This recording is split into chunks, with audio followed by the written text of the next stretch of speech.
Hey, it's Jonathan with Mobility Lift Aids. In front of me is a 2022 Chrysler Voyager with 41,038 miles.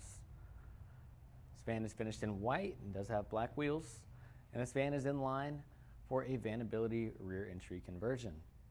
This does have a power hatch here in the back.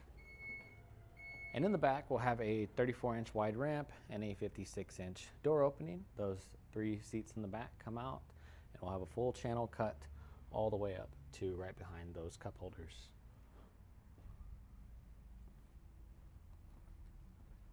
Take a look inside here. We do have cloth seats and a driver power seat there.